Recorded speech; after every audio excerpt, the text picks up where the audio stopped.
بسم اللہ الرحمن الرحیم اللہم صلی علی محمد وعلی آل محمد۔ السلام علیکم السامعین و ناظرین۔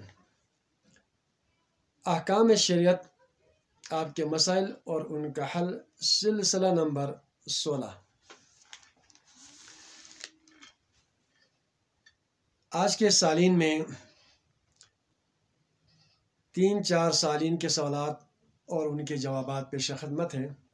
انشاءاللہ تعالی ہر سائل کا سوال جو ہے قرآن و سنت اور تعلیمات صوفیہ نور بخشا کی روشنی میں آپ تک پہنچائیں گے۔ اس ضمن میں یہ سلسلہ آج جو سلسلہ نمبر 16 ہے آپ کی خدمت میں پیش کر رہا ہوں۔ تو آج کی سالین میں سب سے پہلا جو سائلہ ہے عابدہ خانم مقیم سعودیہ۔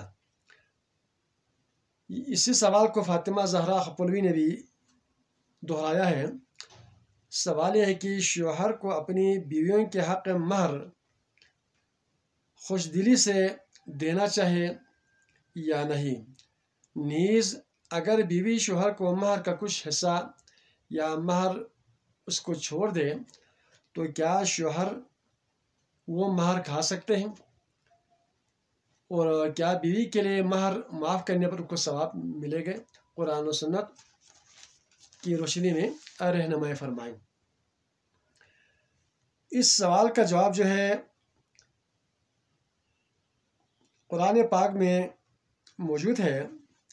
عورتوں کو ان کے حق مہر انتہائی خوش دلی سے دینا چاہیے۔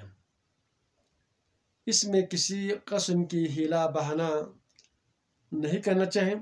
نیز بیوی خوشی سے اگر مہر کا کچھ حصہ معاف کر دے یا مہر کو چھوڑ دے تو بلا جھجک جو ہے شوہر بھی اس کو پاک سمجھ کر کھا سکتے ہیں۔ یہ سورہ نساء آیت نمبر 4 پر موجود ہے۔ سائلہ نمبر 2 ہے بیگم جہاں بانو مقیم مسقط۔ انہوں نے سوال کیا ہے، جو لوگ یتیموں کا مال ظلم کر کے کھائے تو اس کا انجام کیا ہوگا؟ ہمیں قرآن و سنت کی روشنی میں رہنمائی فرمائیں۔ بیگم جہاں بانو صاحبہ، اس کا جواب بھی قرآن پاک میں واضح طور پر موجود ہے۔ جو لوگ یتیموں کا مال ظلم کر کے کھائے تو گویا اس نے اس یتیم کا مال نہیں کھایا بلکہ اس نے اپنے پیٹ میں آگ بھر دیا ہے، تو وہ مال اس کے پیٹ میں جو ہے آگ بن جائے گا۔ یہ قرآن حکیم کی آیت نمبر 10 سورۃ النساء ہے۔ سائل نمبر 3 ہے اکرم علی خپلوی، محمد سہیل، یعقوب حالے مشبرم۔ ان تینوں نے ایک ہی سوال کیا ہے کہ اگر دوران نماز یعنی کہ دعائے استفتاح کا پڑھنا بھول جائے یا کسی بھی نماز کا جو ہے قنوت پڑھنا ہمیں بھول جائے تو کیا نماز کا اعادہ کرنا پڑے گا، یعنی کہ نماز باطل ہوگی کہ نہیں؟ قرآن و سنت تعلیمات صوفیہ نور بخشا سے آگاہ فرمائیں۔ قرآن و سنت ہی کی روشنی میں حضرت میر سید محمد نور بخش رحمۃ اللہ علیہ نے فقہ احوت باب الصلاۃ میں لکھا ہے کہ دعائے استفتاح کا پڑھنا اور قنوت کا پڑھنا مسنون فعل ہے۔ اگر کوئی نمازی دوران نماز دعائے استفتاح پڑھنا بھول جائے یا قنوت پڑھنا بھول جائے تو اس کی نماز باطل نہیں ہوگی، نماز کا اعادہ کرنا نہیں پڑے گا۔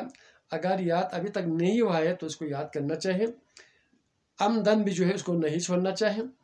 لیکن اگر یہ پڑھنا بھول جائے تو بہرحال شرعی حکم یہ ہے کہ نماز باطل نہیں ہوگی، نماز کا اعادہ کرنا نہیں پڑے گا، تاہم ہر واجب کے ساتھ جو ہے مسنون افعال کو بھی ساتھ ساتھ بجا لانا چاہیے۔ اچھا جی، سائل نمبر 3 ہے محمد زبیر المدنی صاحب، سعودی عربیہ سے سوال کیا ہے، کیا ہم اپنے گھروں میں جو پالتو بلیاں ہیں اس کو ہاتھ لگانے سے ہمارے جسم اور کپڑے ناپاک ہوتے ہیں؟ اس کے لیے ہمیں کیا کرنا چاہیے؟ تو بلیاں جو گھر میں ہم پالتے ہیں تو اس حوالے سے کچھ احادیث بھی ہیں، لیکن مختصراً جواب یہ ہے کہ یعنی کہ بلی اگر گود میں بیٹھ جائے، آپ نے اس کو ہاتھ لگایا تو آپ کے جو کپڑے یا جسم اس سے جو مس ہوا یا مس کیا تو وہ ناپاک نہیں ہوں گے۔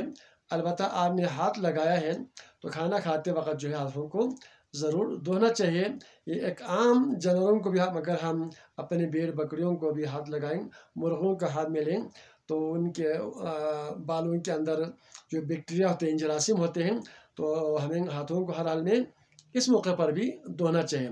تو بہرحال جو ہے بلی کے مس ہونے سے، گود میں بیٹھنے سے یہ آپ کے جسم کو پورا دھونا، کپڑے کو دھونا یہ واجب نہیں ہے، یہ ناپاک نہیں ہوں گے۔ تو آج ہم نے 4-5 سائلین کو موقع دیا ہے۔ انشاءاللہ ہر سائل کا سوال جو ہے میں نوٹ کر کے رکھتا ہوں، بالترتیب جو ہے ان کا سوالات کا جوابات قرآن و سنت اور تعلیمات صوفیان اور بادشاہ کی روشنی میں دیا جائے گا۔ یاد رہے کہ تمام سامعین و حاضرین سے کہ انشاءاللہ تعالی ہر جمعرات اور ہر پیر کے دن سائلین کے سوالات ان کے جوابات دیے جائیں گے، اور وہ ویڈیو جو ہے یہ نماز عشاء کے بعد رات کے 8 بجے انشاءاللہ تعالی 7:30 سے 8 بجے یہ ویڈیو اپلوڈ کریں گے۔